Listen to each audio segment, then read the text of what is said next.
c'est possible. Mais il faut être animé d'un esprit supérieur. C'est possible.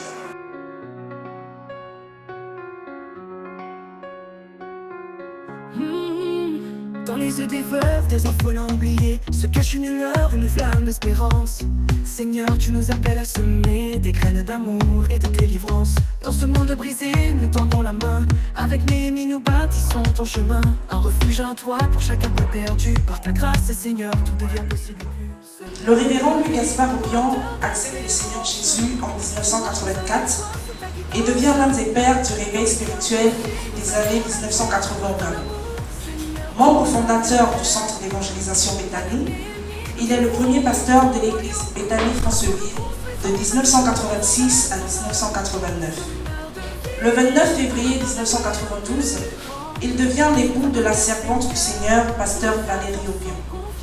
Elle accepte le Seigneur Jésus en 1988 au CEB.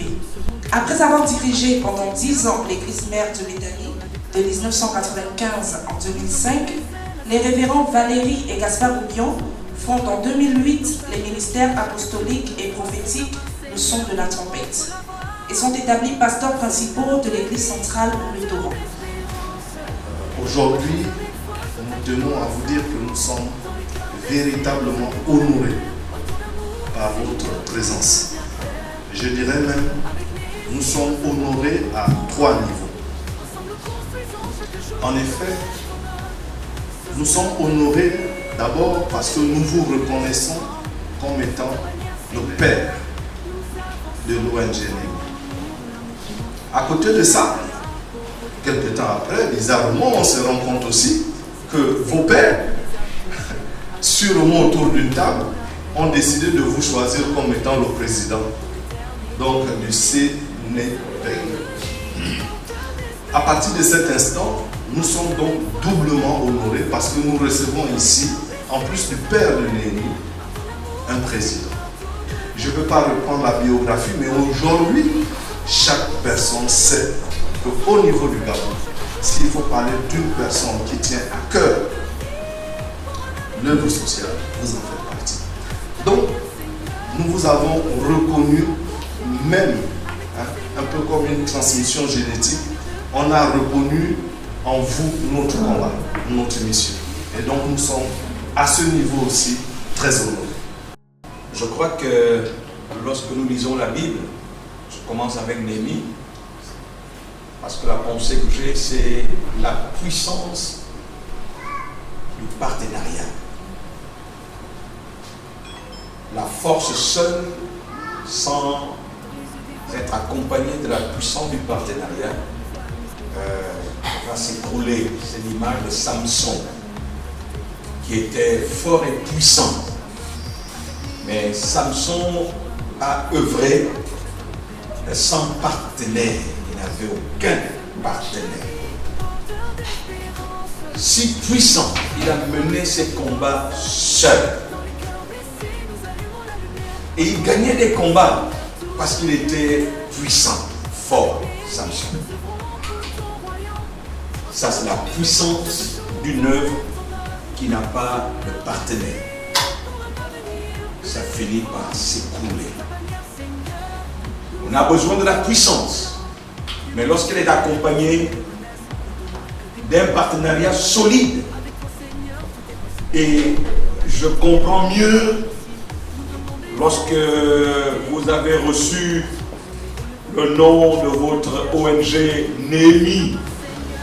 Contrairement à Samson, Néhémie a eu une vision pour trouver la réponse, la solution à cette description macabre de la ville glorieuse de Jérusalem, que devrait être Jérusalem.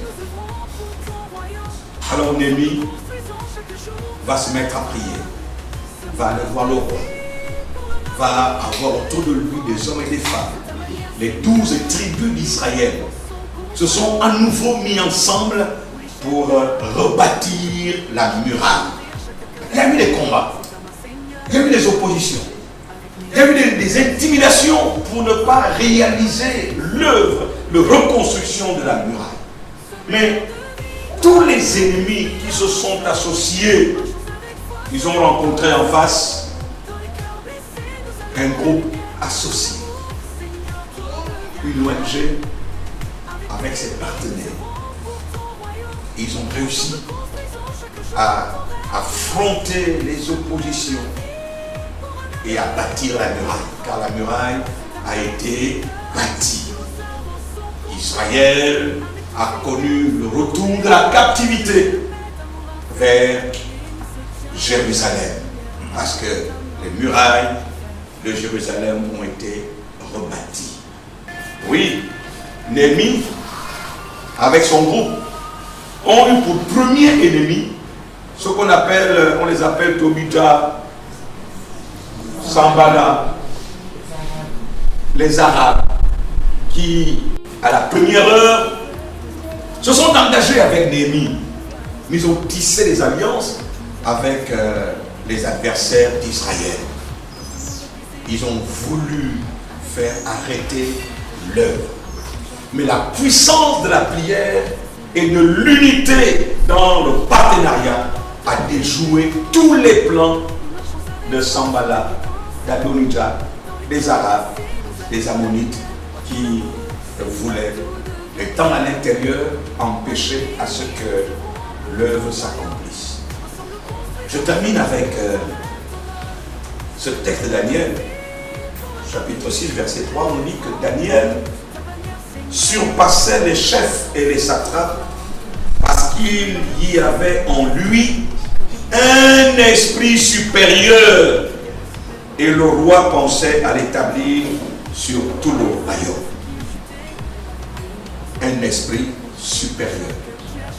Le Gabon a besoin que ses fils et tous ceux qui habitent soient, je ne vais pas utiliser le mauvais terme, possédés, non, je n'aime pas ce mot, mais qu'ils soient remplis d'un esprit supérieur. Une ONG doit défendre une cause. Et vraiment, je bénis Dieu pour l'ONG Néhémie.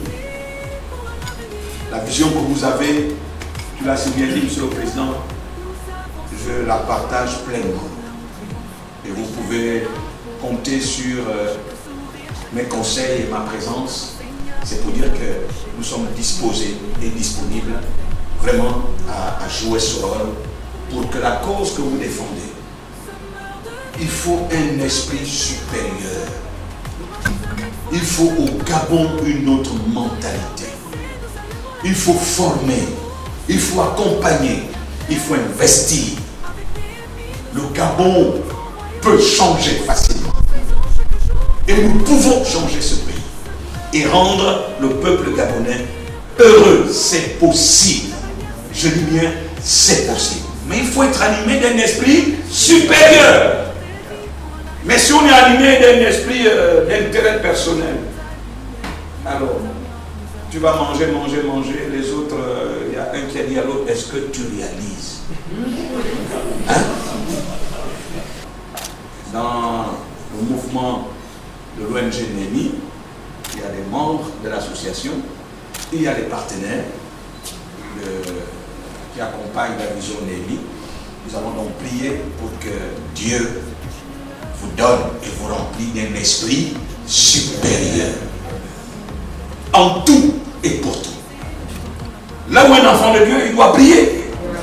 Il doit être le premier, il ne peut pas être le dernier. Nous avons besoin des hauts cadres du Seigneur, des enfants de Dieu, compétents, afin de révéler à la nation que notre Dieu incarne la puissance spirituelle la plus élevée. Ce sont ceux qui sont animés d'un esprit supérieur. Et ça va être visible. Néhémie, même le territoire national sera petit pour vous. Les nations auront besoin de votre expertise. Alors travaillez, et soyez remplis d'un esprit supérieur.